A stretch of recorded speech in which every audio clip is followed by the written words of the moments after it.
for Kick-Ass 2! Finally!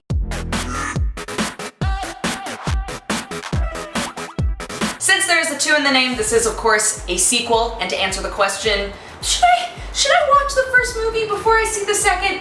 Yes. In fact, you shouldn't even watch this review until you've seen the first movie because we will consider all first movie spoilers to be fair game, so keep that in mind. So before we begin, here is a short summary. The movie takes place not long after the end of Kick-Ass 1 with the newly retired Dave living as a normal teenager at first. It doesn't take long for him to be inspired back to the streets as more and more superheroes are coming out of the woodwork to do good deeds. But in a world populated by superheroes, there will always be supervillains. Okay, so where we left off, Kick-Ass and Hit Girl have successfully blown up Red Mist's dad, and Mindy is taken into custody by her dad's old buddy and sent to school with Dave. And Dave is still dating the girl that he never actually dated in the comics, and all is well, supposedly. So let's talk script and pacing, because I was really interested to see how they were going to turn this book specifically into a movie. Because Kick-Ass is another one of those franchises that tackles the idea of what would it be like to be just a normal guy who decides to become a superhero? And the answer is it would be brutal. Another notable work that of course focuses on this is Watchmen, which is very dark. And while Kick-Ass is also very dark, it has this sort of coming-of-age kid story that adds a little bit of humor to it and makes it a little bit lighter while also being dark still. And I'm sure that made it really hard to turn into a script. The first movie, they just turned it into this harsh beat-em-up comedy, kind of, which gave us more opportunities to just go, this dumb kid. And since the focus between the two books is so completely different, I was wondering how they were going to maintain that kind of gritty silliness that I came to really love in the first movie. And I think that they did a really good job, although the tone of this movie was kind of all over the place depending on which side story we were following. There are a lot of moments in the second book that made me really worried about a second movie because it feels like the way that they set up the first movie and the tone that they have in the first movie would be completely borked, especially with Christopher Mintz-Plasse's character. But I think that their reimagining of him worked out very well. They kind of harnessed it into this good alternate reality because otherwise the audience would have lost any ability to find him humorous, which is what happens in the books. They also gave us that weird coming-of-age kid storyline with Mindy, which sometimes felt like a complete betrayal of her character and other times just made me go, God, Mindy, I just fucking love you. But those scenes did stand out very awkwardly against the rest of the movie and just felt like somebody had very recently watched Mean Girls and then wrote a script. Hold for siren. Hold for siren.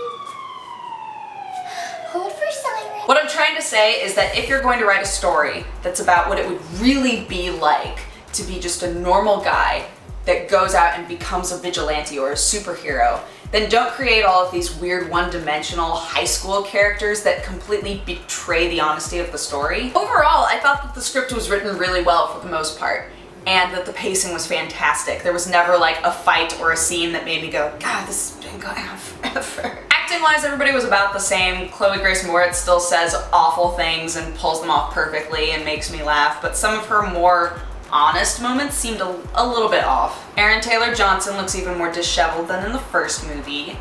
Christopher Mintz-Plasse was actually really bumpy for me at first, but he wound up being like the funniest character by the end, and I don't know why that is. Cause like you never know what order they filmed these things in, so you can't just be like, oh, well those first scenes, you know, he was like getting into the groove, because what if those were like the last scenes that they filmed? I don't know, but it felt like acting-wise he like hit his stride somewhere in the middle, and at the beginning I was like, what's happening to you? Honestly, the hero of this movie is Jim Carrey, and the number of people that came out of that movie not even realizing he was in it just blows my mind, because when we came out of that movie we were like, dude, Jim Carrey was dope! Off-file Jim Carrey.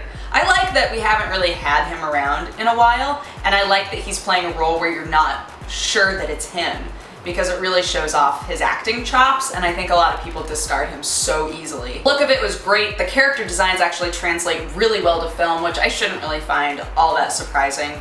The soundtrack was awesome. Again, the fights were really brutal and fast-paced in a way that I really enjoyed.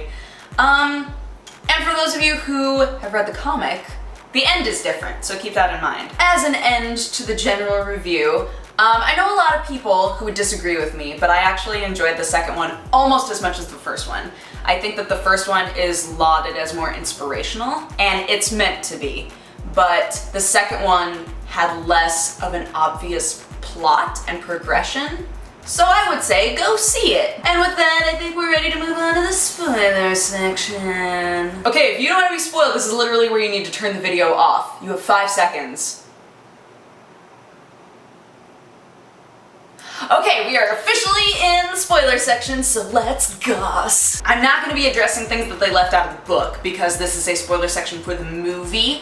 I will be comparing things from one media to another if there's something to compare, but I want people who haven't read the book to be able to go and read it and not feel like they know everything that's going to happen, because they are different, so there it is. Okay, so first thing, let's start off with something just kind of fluffy that doesn't really matter, but I had wondered so hard what they were going to do about his girlfriend from the first movie, because they don't date in the first comic. Like, she thinks he's this super creepy, weird dude that pretends to be gay to hang out with her, which is true, so that never happens. Like, were they going to just pretend that she never existed? Were they going to make us assume that they broke up?